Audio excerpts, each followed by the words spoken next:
Welcome. This is another conversation, Life-Giving Leaders. We are your hosts. I'm Michael, and this is the lovely Dana. Yes, we are husband and wife. I know I hit the jackpot. We've been married 23 years, and we are the co-founders of the Hannah family, as well as Hannah Strategy, the business. And we get together every Wednesday at 12 o'clock Eastern, 9 a.m. Pacific, and to talk about different elements of life-giving leaders. What does it mean to be a life-giving leader? And what does that look like in application? And so this is for you if you have any sphere of leadership, whether you directly manage a team or whether you have another scope of influence where you just want to be intentional about the positive impact that you're making in this world. These conversations are for you. And today we are talking about something that's often overlooked and understated, but so powerful when tapped into, which is transferable skills and how to supercharge your leadership with transferable skills. And what we mean by that is a lot of times when we are taking on a responsibility or hiring somebody into a scope of responsibility, we often look for the people who have done the exact thing before, because it gives us confidence that they can do it again if they've done it before.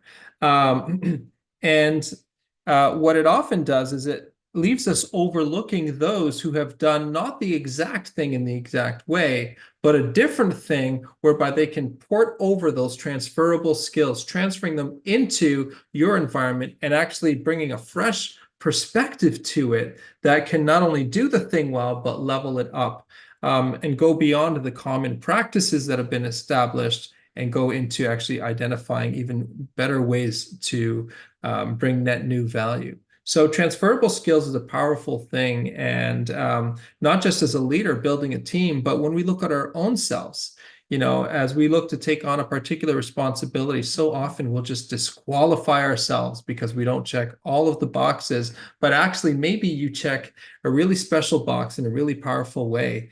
And so we'll talk about two things. Dana is going to share a little bit around how to identify transferable skills within yourself.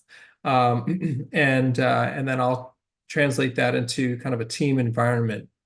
So Dana, what are you thinking, man?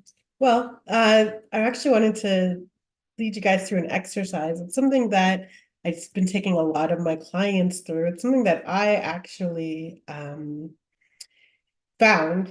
discovered, learned in my time of need when I was transitioning back into the workforce after having my babies and taking care of my babies. And it was time to transition back in. I didn't want to go back to what I was doing. I felt like I'd grown so much and there was so much I had done even in that time away from work that had stretched me, that I felt like it was time for a career change. And so the exercise is actually really, really interesting. And it doesn't only give you your transferable skills, it gives you so much more. So what the exercise is you take your resume chronologically and you write it out as a story. And when you write it out as a story, so you would write, what happened in this position? How did I get this position? What did I do in this position? What did I accomplish in this position? But not in point form, but actually in a story. Beginning to end, you would emphasize the things that come to mind. And you would do that from your first position all the way down to current state. And what's really interesting about this, first of all, it makes you feel amazing. It makes you feel phenomenal. A lot of times we don't remember all the incredible things that we have done and the accomplished and the people that we have influenced and the good that we have brought into the world, because it's not something that we generally sit and we think about.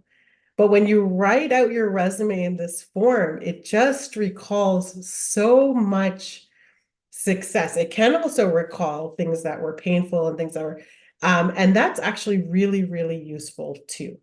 So we call it the transferable skills exercise because one of the most useful things it does is it pulls out things that you have done that can be used in what you want to do today. That's one way it can be used. Another way it can be used is if you're not sure what the next career step is. It's fascinating when you write it out like as a story like that. There's actually a logical next step.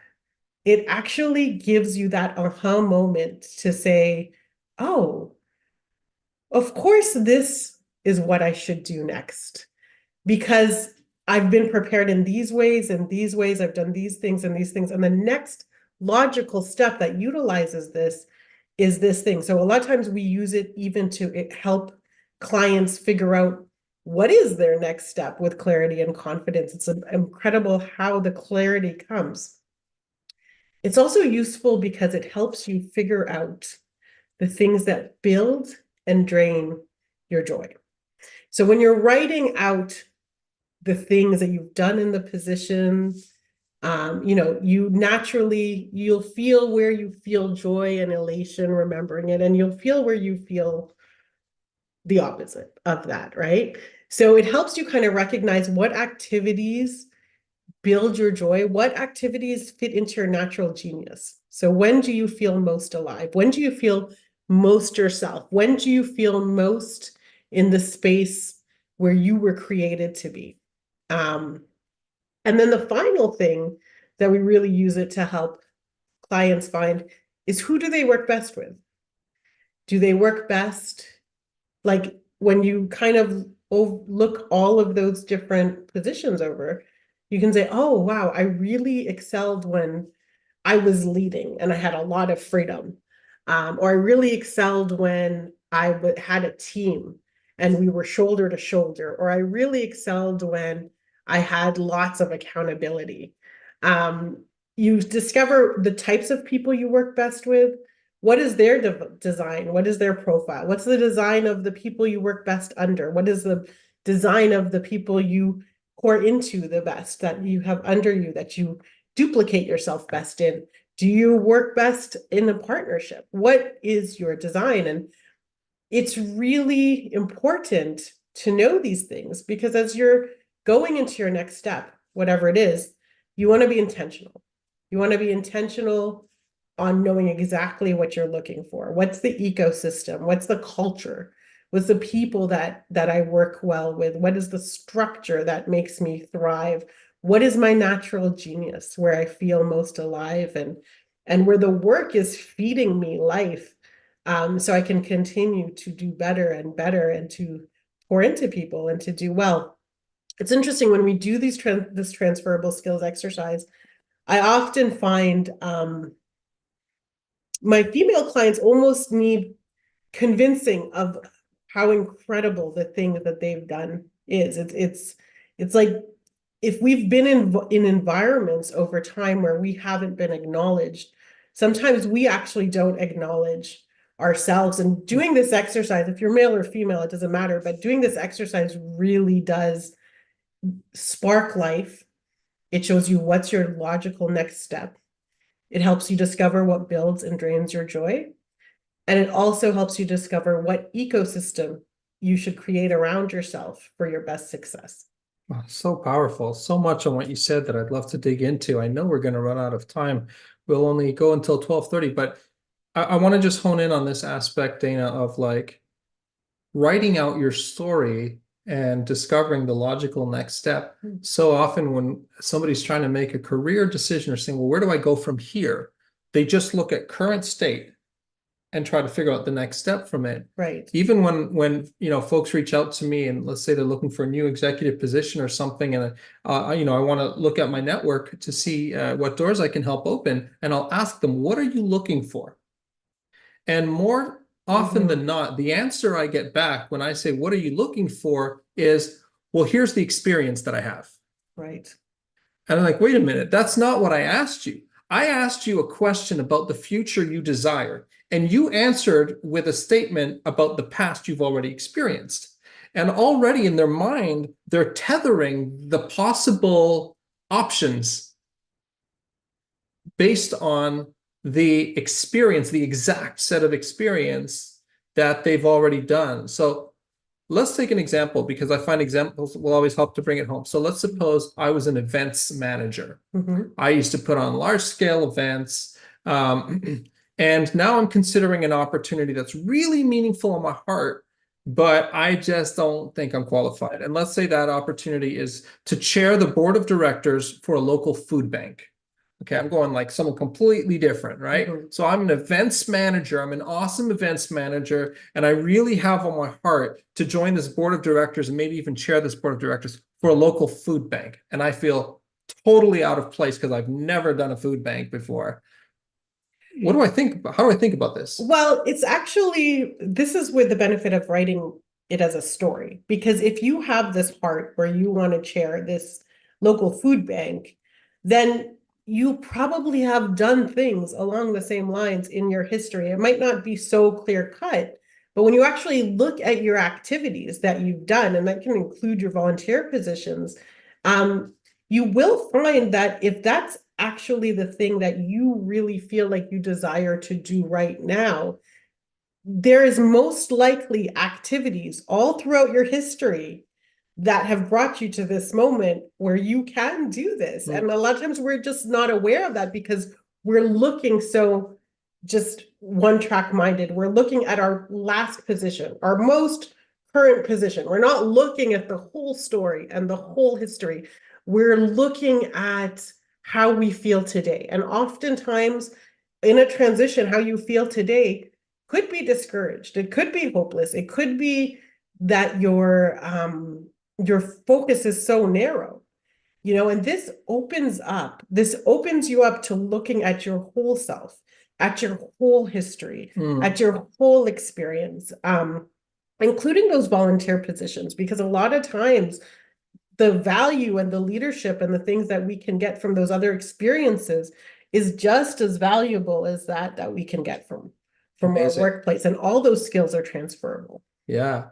So I might, as the events manager, for example, say, well, I may not have run a food bank before, but I have managed the complexities of leading a team of volunteers to put on a large scale event.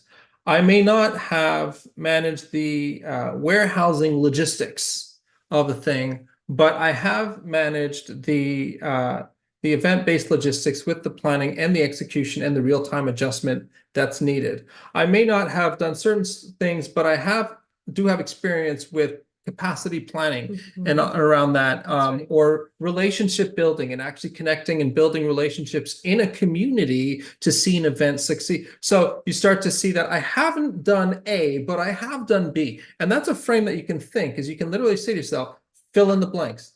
I may not have blah, but I have blah, blah, right? And fill in the blah and the blah, blah, obviously. And I think there's this element that we got to convince ourselves before we try to convince somebody else, Yes, right? If you're yes. not convinced, then don't put your name in the hat because you yourself are not convinced. How are you going to convince somebody else? Yeah, and actually where this exercise came from was I was actually reading the Bible. I was reading in First Samuel 17. Love this. And that's actually before, that's when David, we all know the story of David and Goliath. But before David, got to have that battle and kill Goliath, there's this whole narrative going on. Um, so with David, I won't get into all of it, but there's evidence that he was sort of a rejected son. He wasn't accepted. We see evidence of it in scripture, but there's even further evidence of it in other readings. And so he wasn't allowed to be in the battlefield. And so he was going to the battlefield just to deliver food to his brothers who were able to be warriors.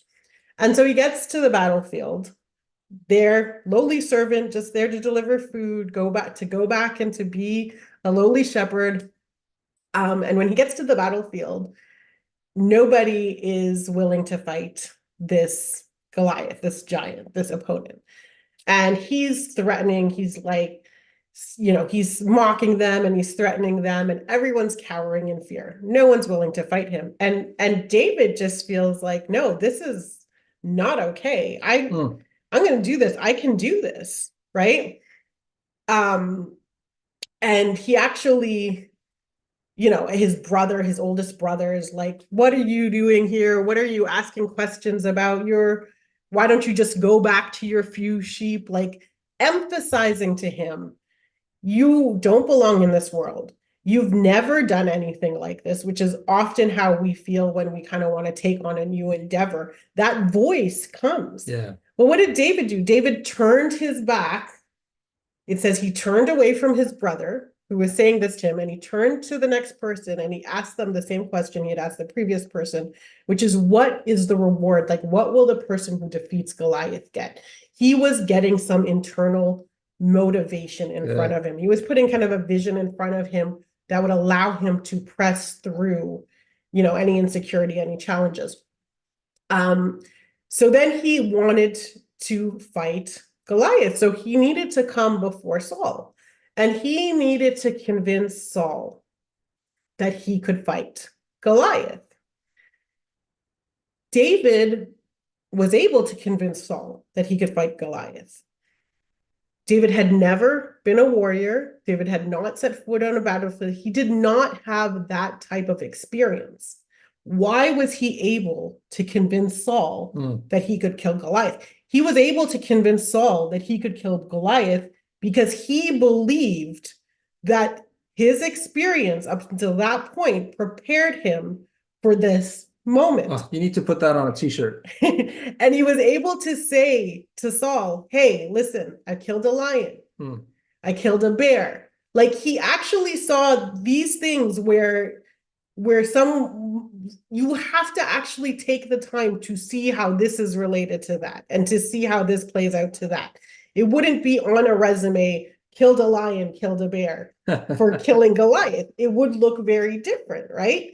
But when you look at it, when you see it, when you believe it, he was able to convince Saul because he believed it, right? You have to, and going through this experience and writing it as a story and taking the journey, your life is beautiful. The story of your life is incredible. You have done things that you don't realize, you don't think about on a daily basis. And when you write it out, it becomes so clear that you believe it. And once you believe it, you can make that anyone else believe it. You can make the world believe it. You can bring yourself to the table in confidence, right? And then there's this whole thing even where Saul's trying to make David wear his armor. And David is like, no, he knows his natural genius. He knows his tools. He knows his skills. And it's so important for you to do the same. So you can bring yourself to the world and bring your best and be your best. And this journey of kind of writing it all out and examining it and pulling it apart, first of all, you don't know how beautiful it is until you do it. And you also don't realize how incredible you are until you do it. And it helps you to know so you can actually convince others and bring the change that you are. Yeah, I think everybody needs to hear this. Pause now and just ask yourself, folks, what is on your heart that you really want to do, but you haven't dared to attempt because your own voice or the voice of somebody else has tried to discredit your credibility in being able to do it effectively? Dust that desire off the shelf, and I dare you to go through the exercise that Dana just described and actually find those trends and show your own self and convince your own self that perhaps you're more qualified than you think you are. I love what you talked about where King Saul says, all right, David, why don't you take my armor? And David's like, dude, that's not how I flow. Your armor won't even fit me. Right. And I want to translate this all the way to thinking about common practices in a work environment versus best practices, because we often use them interchangeably. We'll say, oh, this is a best practice. But what we really mean is it's the common practice. It's the thing that everybody knows works, and so they all do it, which may or may not be the best practice. The best practice is maybe the next thing that people are innovating around. Right. Well, David, with Saul and this thing, and Saul's like, here's the best practice. You're going to fight Goliath. You need this kind of armor. So here it is. wear this and go hand-to-hand combat. And David goes, that doesn't fit with my unique competitive advantage. Exactly. You see, the way I win, the way I have proven in my story that I win isn't yet through hand-to-hand combat. He later developed that skill. But he has proven himself as a sniper, I think it's Malcolm Gladwell in the book David and Goliath that likens David with the slingshot to a sniper. He says in those days there were 3 different types of warriors. You had the hand-to-hand combat, including swordsmanship, and then you had the arrows for mid-range, average accuracy, mediocre accuracy, and then you had the long-range, high accuracy with the slingshots, and those were the snipers of the day. So David's like, why would I try to fight knife to knife when I got a gun?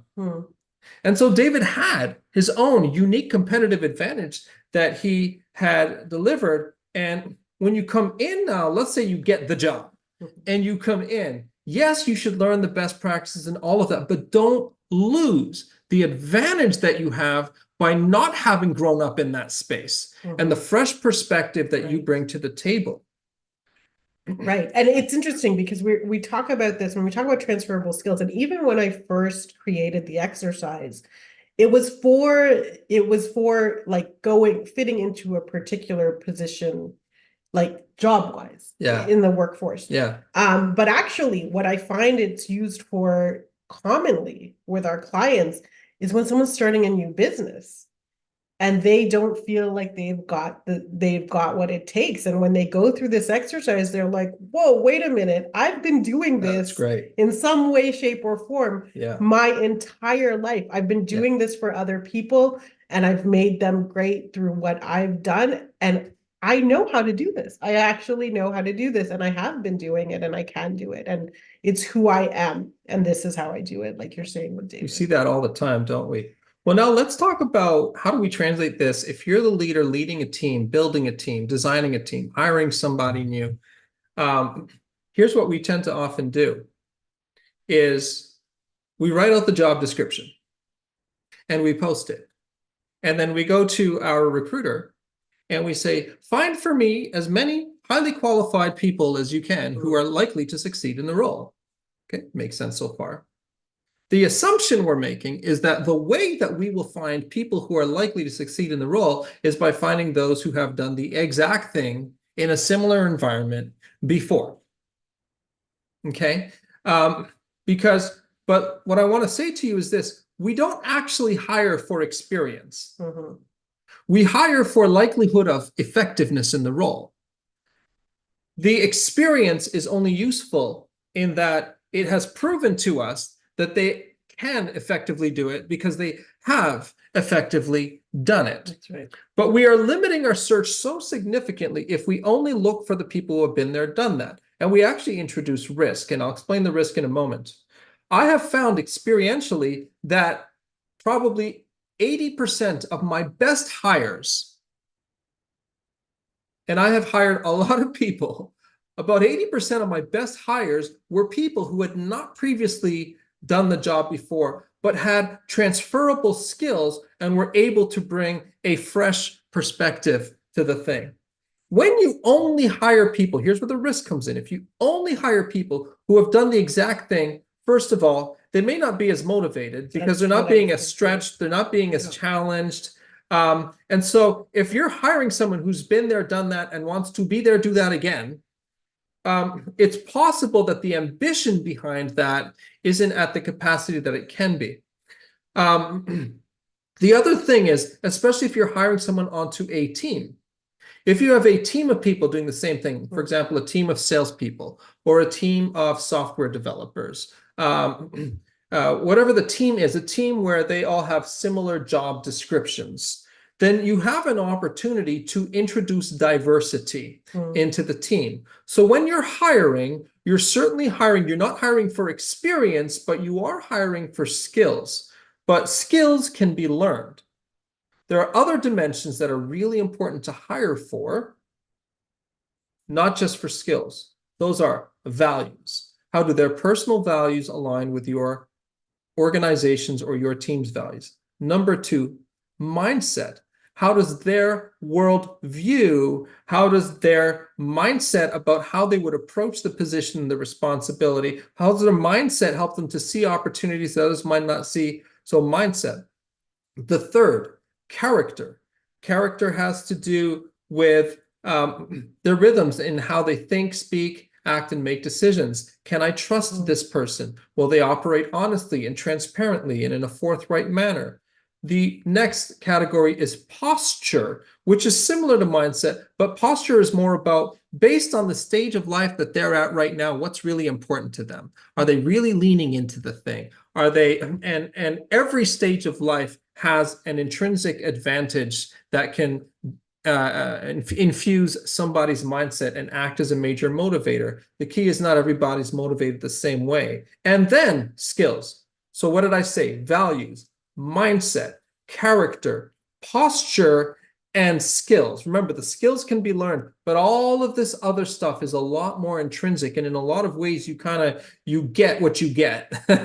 And so we want to validate all of those categories. And oftentimes, if you've got somebody that checks those first 5 boxes in a very strong way, but the skills haven't yet quite perfectly been proven, but they're good at learning and they've got a learning mindset, man, you've got a great candidate in front of you. They will learn the skills and you can help them to do that. But once they have really skilled up, they are a force to be reckoned with. So look for those transferable skills. I interviewed one person in a revenue operations role. It was a highly technical role in terms of technology and working with end users and working with analytics.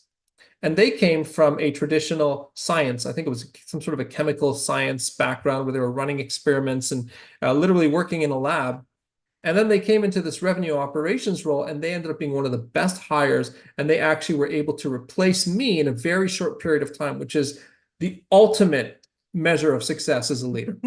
And so I remember when interviewing her and I said, what's the connection on going from your science background into this revenue operations role? And she said to me with all confidence, data.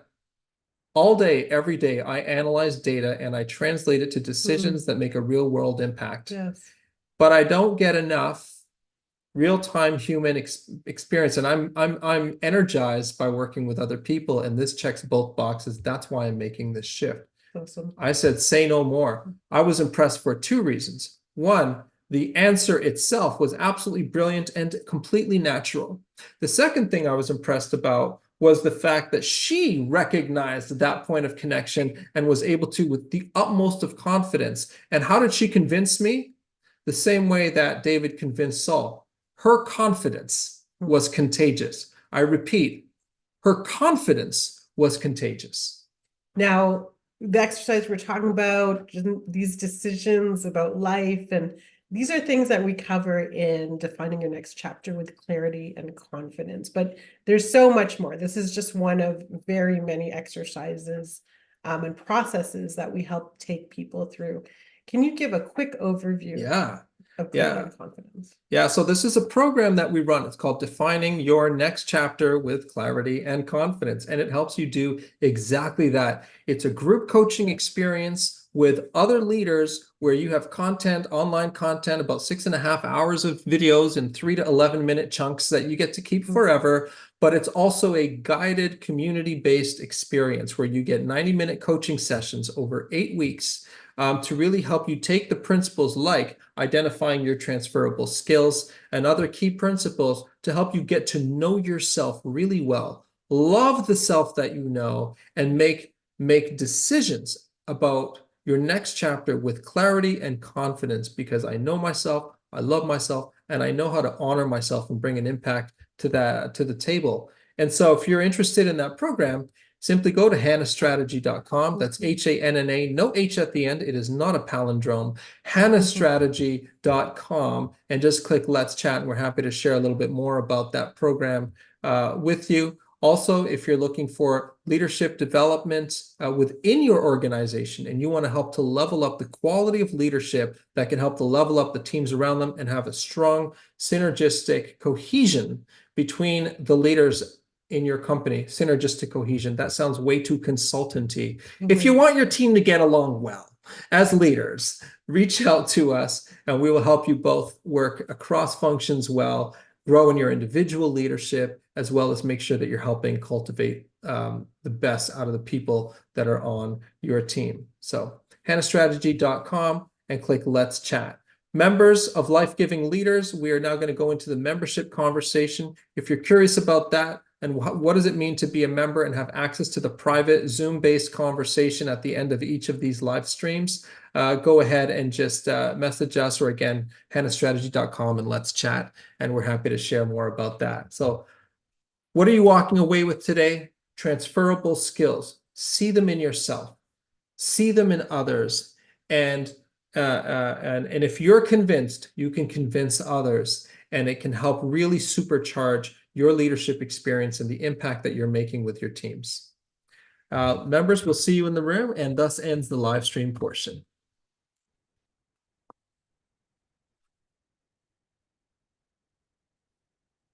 All right, members in